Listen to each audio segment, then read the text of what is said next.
Olá pessoal, tudo bem? Hoje a nossa aula é sobre as funções do ser, ok? Bom, sobre as funções do ser, nós precisamos ficar bastante atentos. E por quê? Porque este é um conteúdo que é bastante solicitado nos vestibulares em geral. Então, vamos à primeira função da partícula ser. A partícula ser pode ser um pronome reflexivo. Professora, quando é que o ser é um pronome reflexivo? Vamos observar aqui o exemplo, tá? Olhou-se no espelho cuidadosamente. Olhou-se no espelho cuidadosamente.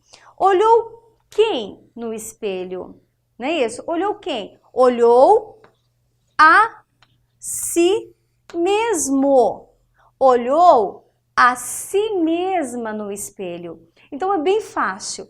Todas as vezes que você puder substituir esse ser por um a si mesmo ou a si mesma, ele tem a função de pronome reflexivo. O que é um pronome reflexivo, professora? Você tem aí um sujeito que ele é agente e ele é paciente desta mesma ação. Então, ele executa a ação e também recebe os reflexos dessa ação. Então, olhou-se, cortou-se, tá? Então, veja, eu sou agente e sou paciente desta ação. Por isso mesmo, pronome reflexivo. Só que, quando nós tivermos o ser como pronome reflexivo, nós podemos também analisar a função sintática desse ser na oração.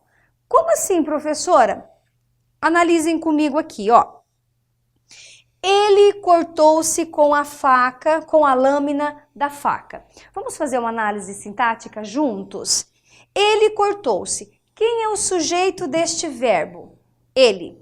Ele é o sujeito simples. Ele cortou. Que tipo de verbo é o verbo cortar? Professora, cortar, quem corta, corta o quê? Não é isso? Quem cortou o quê? Ou cortou quem? Cortar é um verbo transitivo direto, não é isso? Se o cortar é um verbo transitivo direto, todo verbo transitivo direto precisa de um objeto direto. Ele cortou o quê? Ele cortou quem? Ops, ele cortou a si mesmo. Não é isso? Então, percebam que esse ser vai cumprir a função de objeto direto nesta oração. Certo, gente? Então, ó, repetindo, quando o ser for um pronome reflexivo, nós podemos fazer a análise sintática observando a função desse ser à luz do que? Da sintaxe. Tudo bem? Então, vamos para mais uma análise. Olha lá o exemplo. Ela arroga-se direitos indevidos. Quem é o sujeito? Ela. Próprio, ela, sujeito simples. Ela arroga. Quem arroga, arroga algo a alguém, tá? Arrogar é o mesmo que dar, tá? De dar, de oferecer. Então, ela arroga o quê? Direitos. Objeto direto, né? Na verdade, direitos indevidos. Objeto direto. A quem ela arroga direitos indevidos? A quem? A si mesma. Então, aqui, esse ser, ele terá a função de objeto indireto. E por que objeto indireto? Porque este verbo, ele é um verbo transitivo direto e indireto. Vou repetir para você. Quem arroga, arroga algo a alguém. Se eu arrogo algo a alguém, eu preciso de dois complementos. Como eu preciso de dois complementos, eu preciso de um objeto direto e um objeto indireto. E aqui, esse ser, que é um pronome reflexivo, ele tem a função sintática de objeto indireto. Certinho? Outro exemplo. Ela deixou-se estar à janela. Ela deixou-se estar à janela. Ela, sujeito simples, deixou. Deixou quem? Ela mesma. Ela mesma. Ela mesma estar à janela. Professora, mas aí, como é que a gente analisa? Fácil, queridos, muito fácil. Por que é fácil? Aqui nós temos dois verbos, certo? Nós temos dois verbos. Se nós temos dois verbos, nós precisamos achar os sujeitos destes verbos. Aqui, ó, ela deixou. Então, o ela é o sujeito do verbo deixar. Concordam comigo? Agora, quem é que estar aqui, ó? Ela deixou quem? Ela mesma. Ela mesma estar. Então, percebam que esse ela mesma, tá? A si mesma, né? Ou a si mesma. Vou colocar aqui. A si mesma estar, esse ser, ele vai funcionar sintaticamente como sujeito agora desse verbo no infinitivo. Então, é um sujeito do infinitivo, tá? Sujeito do infinitivo. Repito, uma vez que nós temos dois verbos. Então, o sujeito desse verbo é ela e o sujeito desse verbo será o ser, que é o núcleo mais próximo, que não deixa de ser ela. Tudo bem? Próxima função do ser. O ser pode ser um pronome recíproco, tá? O que é um pronome recíproco? Pronome recíproco, ele é diferente do reflexivo. Vejam bem, os atletas agrediram-se em campo. Por que é recíproco e não reflexivo? Ó, os atletas agrediram a si mesmos? Não, não é a si mesmos.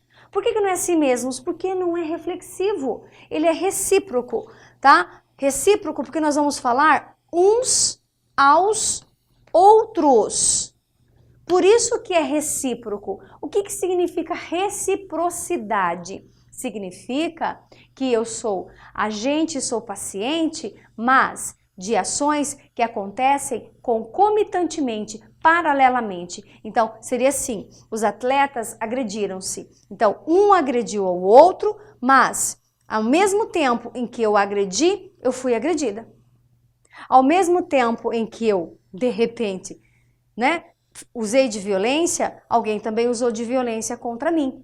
Então, essas ações, elas foram praticadas ao mesmo tempo, por isso que é recíproco, tá? Então, eu não sou só agente paciente da ação.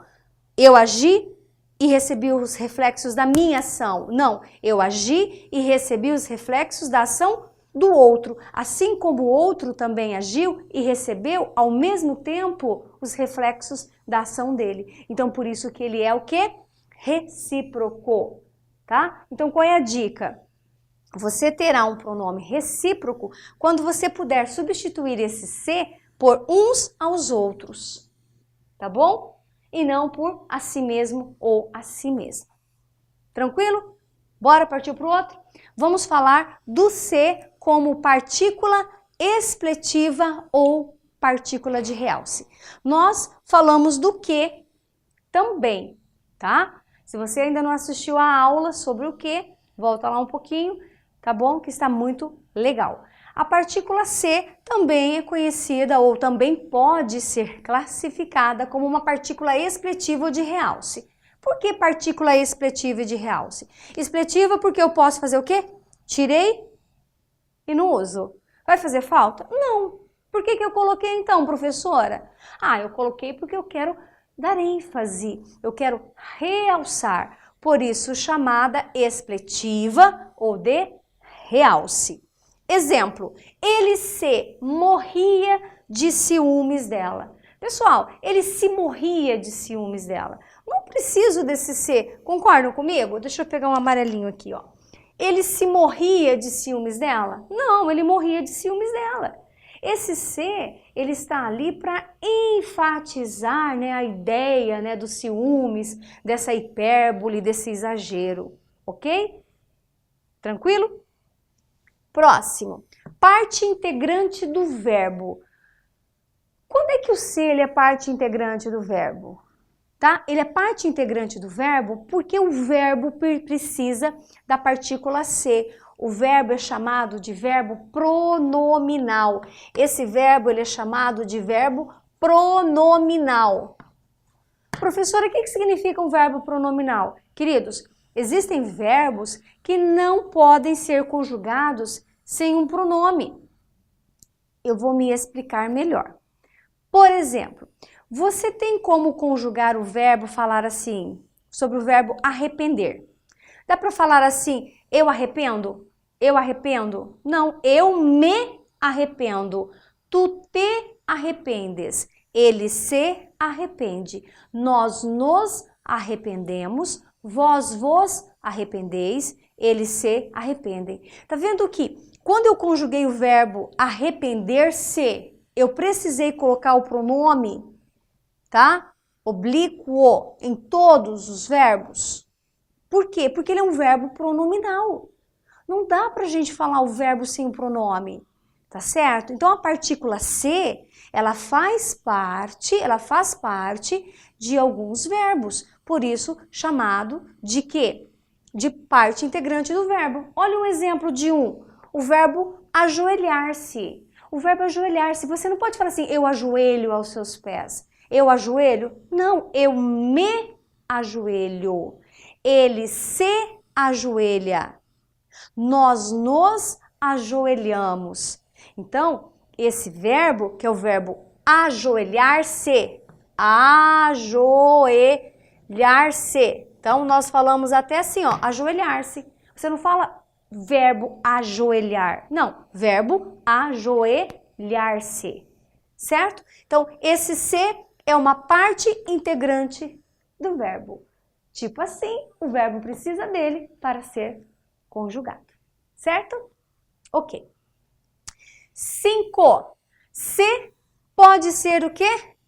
Um índice de indeterminação do sujeito, tá? Índice de indeterminação do sujeito. Isso significa justamente aquela nossa conversa lá atrás, quando discutimos a ideia de sujeito, tipos de sujeito. Então, eu não coloquei aqui no quadro, mas eu vou aproveitar o ensejo e vamos relembrar o se como índice de indeterminação do sujeito e partícula apassivadora. Tudo bem? Então, olhem só. Precisa-se de vendedores. Eu tenho essa partícula se aqui. Um verbo conjugado na terceira pessoa do singular, mais a partícula se. Vou tentar passar isso para a voz passiva, né? O que eu vou dizer? De vendedores, ó. Lembra que passar para a voz passiva, a gente inverte, tá? Então, de vendedores, se isso aqui está no plural, então vou colocar no plural. São precisados. De vendedores são precisados. O que vocês acharam dessa voz passiva? Rolou essa voz passiva? Não, professora, isso está errado. E por que está errado? Porque eu não consigo passar para a voz passiva verbos transitivos indiretos. Quem precisa de algo, de alguém ou de alguma coisa. Este verbo, ele é um verbo transitivo indireto. Verbo transitivo indireto não dá para passar para a voz passiva. Tá certo? Então, o que é esse se? Esse se é índice de indeterminação do sujeito. Por quê? Porque nesta oração, o sujeito é indeterminado. O sujeito é indeterminado. E aqui, professora, acredita-se em milagres. Quem acredita, acredita em algo, em alguém ou em alguma coisa. Não é isso? Então, esse verbo, ele é um verbo transitivo indireto. Também. E o que eu acabei de dizer a você? que não dá para passar para voz passiva. Quer ver? Em milagres são acreditados? Em milagres são acreditados?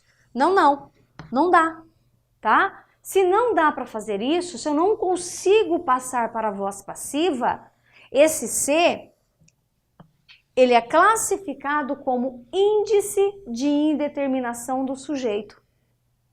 Uma vez que nessa oração, o sujeito ele é indeterminado.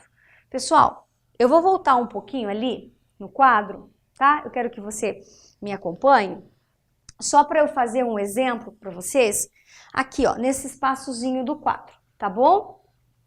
Então, ó, aqui, ó, quero que você acompanhe comigo essa lembrança, pode ser? Nós acabamos de falar ali sobre o quê? Sobre a questão do C como índice de indeterminação do sujeito, não foi? Mas se eu tivesse assim, ó, aluga-se apartamento.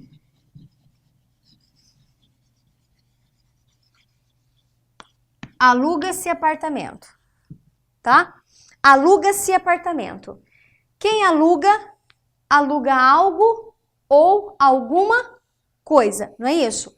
Esse alugar, ele é um verbo transitivo direto. Se ele é um verbo transitivo direto, professora, eu consigo passar para a voz passiva? Sim, eu consigo passar para a voz passiva. Quer ver? Apartamento, apartamento é alugado. Alugado. Se eu posso dizer que apartamento é alugado, quem é o sujeito aqui? O sujeito é apartamento. Se nesta oração eu tenho sujeito e o sujeito é apartamento, o que é essa partícula C então, professora? Ao contrário do que nós acabamos de ver anteriormente, esse C, ele não é índice de indeterminação do sujeito. Por quê? Porque aqui nós conseguimos passar para a voz passiva. Então esse C, ele é entendido como uma partícula apassivadora. Partícula apassivadora, tá bom? Caso você tenha algumas dificuldades em relação a isso, volte lá naquela aula que fala sobre tipos de sujeito, tá? Classificação dos sujeitos. Nessa aula nós falamos bastante sobre a partícula C. Então a partícula C ela pode ser, além de índice de indeterminação do sujeito, pode ser uma partícula apassivadora, quando a gente consegue encontrar o sujeito. Tá bom? Então, bora lá continuar a nossa aula sobre a partícula C. Então, nós já falamos do C como pronome reflexivo, pronome recíproco, falamos do C como índice de indeterminação do sujeito, falamos do C como partícula passivadora, tá? Integrante do verbo, expletivo de realce. E agora a gente vai terminar a partícula C falando do C como conjunção. O C como conjunção, você já lembrou, né, já se lembrou de que conjunção liga orações. E o C liga orações? Claro que sim. Olha os exemplos. Perguntei, primeira oração, se eles viriam hoje, viriam, segundo verbo. Uma oração aqui, uma oração aqui. Esse C está ligando as orações, então ela é uma conjunção. E por que ela é uma conjunção integrante?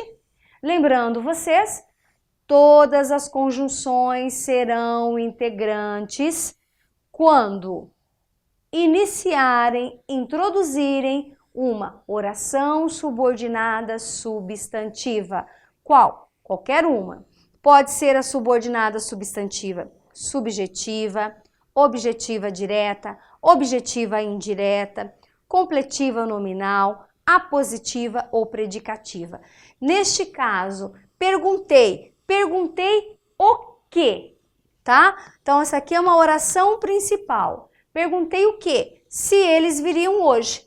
Toda essa oração tem a função de objeto direto. Isso significa que esta segunda oração é uma oração subordinada, substantiva, objetiva, direta, certo? E esse C? Conjunção subordinativa integrante. Integrante porque ela introduz uma oração subordinada substantiva. É porque ela é objetiva direta? Não, é porque ela é uma substantiva. Certo, pessoal? Próxima. Esse C também pode ser uma subordinativa condicional, tá bom? Se você me emprestar o dinheiro, primeira oração, olha o verbo aqui.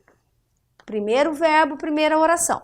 Viajarei com você. Segundo verbo, segunda oração. O que acontece nesta primeira oração? Não existe uma relação de condição? Não é condição, pessoal? Ó, se você me emprestar o dinheiro, eu viajarei com você.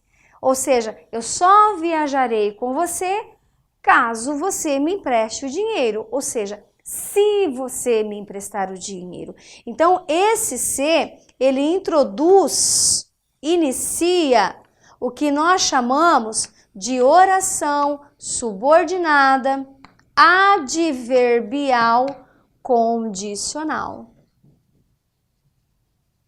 Tá? Por introduzir uma oração subordinada adverbial condicional, é que esse se, ele é classificado, ele é entendido como uma conjunção subordinativa condicional. Certo, pessoal? Respiraram? Ok? Então é isso. Resolvam os exercícios, voltem nas orações subordinadas, tá? Sobretudo as orações subordinadas substantivas e adverbiais, caso vocês tenham dúvidas. E, em relação à partícula C, como índice de indeterminação do sujeito ou partícula passivadora, a minha dica é que você revise o conteúdo de tipos de sujeito. Um grande abraço e até o próximo vídeo.